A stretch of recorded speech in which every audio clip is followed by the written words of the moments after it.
Hello students. So now today we are taking second chapter 12th class Flamingo Lost Spring. First of all, we will take the title Lost Spring. Spring is the most beautiful season, and this season is here compared with childhood. So we can say this is kind of metaphor in the title itself. Okay, Lost Spring.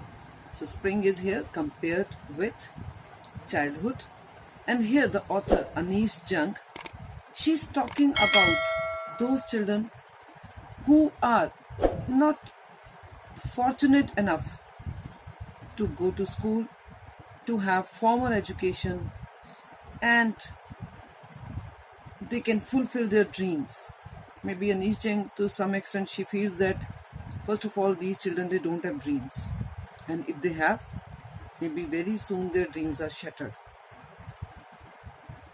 Only few students or only few children or only few people from the, we can say, marginalized societies, they remain stick to their dreams, and to some extent they are able to fulfill their dreams also, but that needs determination and hard work.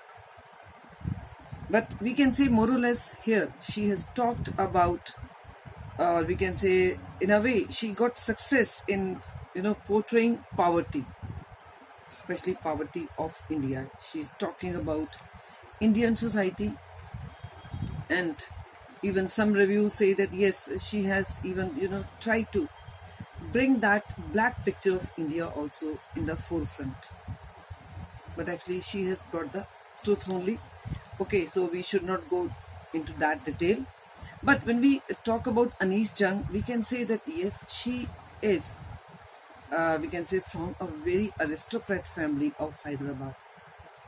And in aristocrat that way that her father was the advisor to the last Nizam. Nizam means prince.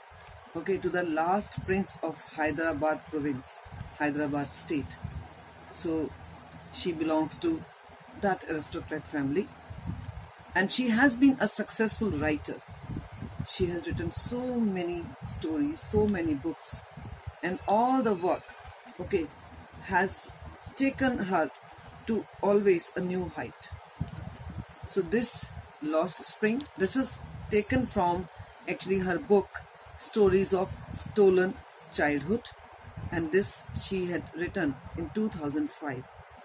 Okay, she feels that the childhood is stolen by the so-called privileged, we can say, people of the society. This is what she thinks. So this is, we can say, except from that book. And this chapter is having two parts.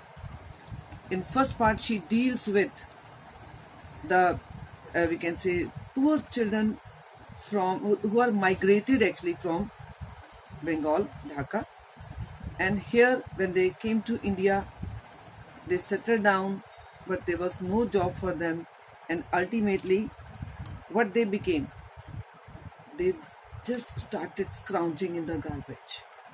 Okay, so garbage pickers these children became. Even their parents also did the same job. And in the second part, she has talked about, we can say, child labor directly. Okay, because she talks about bangle making industry of Firozabad, where every home has put their own children into this work.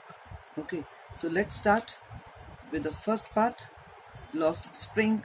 Okay, where she talks about the garbage picker. This is the title as Sometimes I Find a Rupee in the Garbage. Here maybe from the title itself, it is clear that these children, okay, who are garbage pickers, rag pickers, these children, they love their job. Why? Because they feel that this work is very adventurous.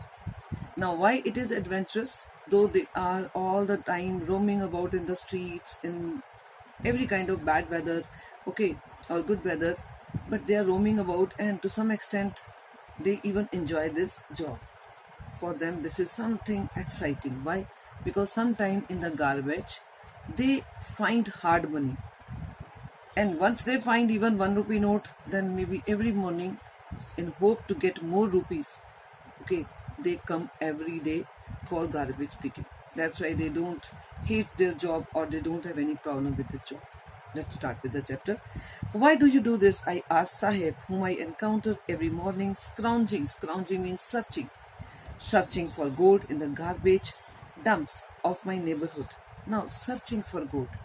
It's not that these rat pickers, they are literally getting gold from the garbage. No, sometime, maybe once in a while, once in a month, once in a year, they might have got 1 rupee, 2 rupee, 10 rupee coin this way. But in hope to get this kind of coin every day, they come and do this job every day. Okay, and for them, for these small children, even 1 rupee coin is no less than gold. So that much importance this money carries, even if this is 1 rupee coin only, as if this is gold. That's why she has used the word gold. Searching for gold, they come every morning.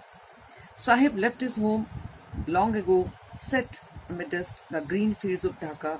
His home is not even a distant memory. There were many storms that swept away their fields and homes. His mother tells him that's why they left looking for gold in the big cities where he now lives. Okay, so this is the background, that these children, they actually belong to Dhaka. Their families were basically from Dhaka. Okay, and as migrant now they are settled in India, because when there were storms and there was nothing left for them in Dhaka, no fields, no houses, no job, no nothing to eat, so they shifted to India, and here they settled down themselves. Okay, and there was no job for them, so they started rat picking only. So that's why now even their children, mother, parents, fathers, everybody is doing this same job, that is rat picking. Now this has become their family profession, we can say. I have nothing else to do, he mutters, looking away. Go to school? I said glibly, realizing immediately how hollow the advice must sound.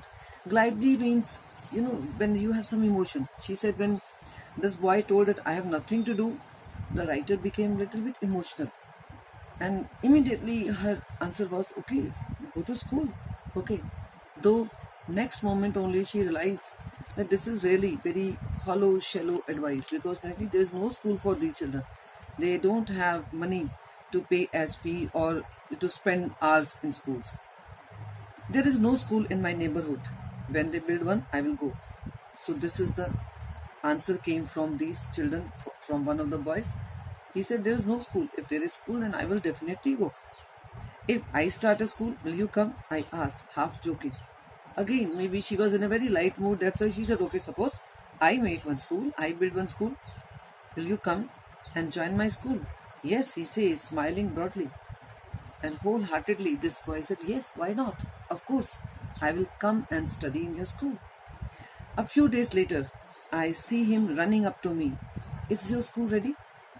Now, these boys were again there, and when she confronted these children, that boy ran to her, and he asked, your school is ready? Because that boy, it shows that boy is really interested in education. Sometimes we say that yes, poor people, they don't want to go to school, so there is no use thinking for them that yes, they need school. But here this boy shows that no, he's really interested in coming to school and studying. Okay. It takes longer to build a school, I say, embarrassed at having made a promise that was not meant.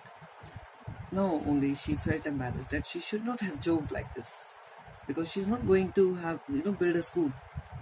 But she joked, and these children, they took it very seriously, and that's why she said, no, it takes longer time, it's not very easy. Okay. And now the children, they thought, okay, maybe some other day she will build a school, then definitely we will be there. But on this side, she felt very bad. She felt embarrassed that she should not have done so. But next moment only, she relaxed. Okay, why? But promises like mine abound in every corner in his bleak world. Bleak is very dark, we can say. But next moment, she was relaxed. She thought, no, it's not that bad I have said, because for these poor people, this is nothing new. Okay, they have this habit of getting all these false promises, and these promises are never, fulfilled. They don't feel bad. Okay, so that's why maybe she was relaxed that the children, they are not, going to take it to their heart. After months of knowing him, see, if these lines you get for RTC, your question can be why she felt embarrassed. It is embarrassed at having made a promise. Why she felt embarrassed? And if you say, okay, she felt felt embarrassed because she had made a promise, your next question can be, what was the promise she had made for which she was feeling embarrassed? So when you are preparing your chapters, prepare keeping on in view all these questions. You try to test yourself. Always imagine as if you are to set the paper, and if you are to set the paper, maybe you will be putting this question. So this way you prepare your all the chapters, because RTC is also going to come this time. Okay, after months of knowing him, I ask him his name. Sahibe Alam, he announces. He does not know what it means. If he knew its meaning, Lord of the Universe, he would have a hard time believing it. Unaware of what his name represents, he roams the streets with his friends, an army of barefoot boys who appear like the morning birds and disappear at noon. Over the months, I have come to recognize each of them. Now one day she asked their name, especially this boy's name who was very enthusiastic for studies, okay, for the school. So she asked his name and he said, my name is Sahibe Alam. First of all, learn this and learn how to write Sahibe Alam with the meaning. And what is the meaning of Sahibe Alam?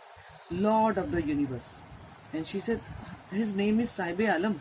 And this is really ironical that the name says that he is the Lord of this whole universe. But ironical thing is that maybe he is doing the lowest job on this earth, that is rat picking. Okay, and she was thinking this is good that he is not educated, because if he were educated and if he knew the meaning of his name, maybe it would have been very difficult for him to adjust to his life. Even he would have always thinking that, see, my name says I am Lord and this is the job I am doing. It's good that maybe that way he does not understand the name of his own meaning of his own name. And she says that's why maybe very happily every morning these boys would be coming, okay, in the early morning and maybe disappearing at the noon time. So in the morning only 2-3 hours they would be working and enjoying their work, and like morning birds they would be coming and going. And he says, over the months I have come to recognize each of them. Maybe many times she had encountered and she had chance to talk to them, and now gradually she was able to recognize each and every boy in that group. So now she was having more time to talk to them.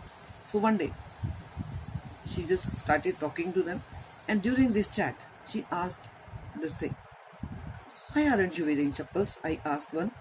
My mother did not bring them down from the shelf. He answers simply. Actually, this is the height of poverty, that if first of all they don't get money to purchase the chappals or the shoes, and if they manage to get shoes or chappals, they don't wear it on everyday basis, because they feel that maybe only once only we are having this, maybe in our life we will never again to afford to get chappal or shoes, so better to use it very judicially.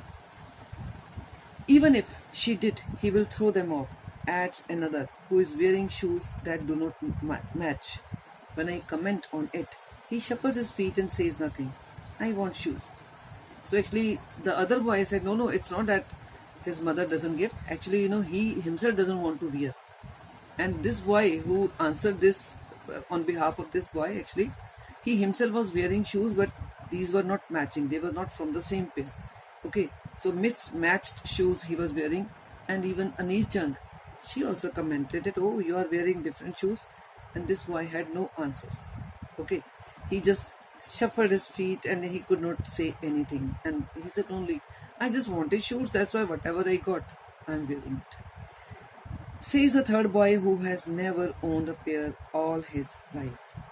Traveling across the country, I have seen children walking barefoot, in cities on village roads. It is not lack of money, but a tradition to stay barefoot is one explanation.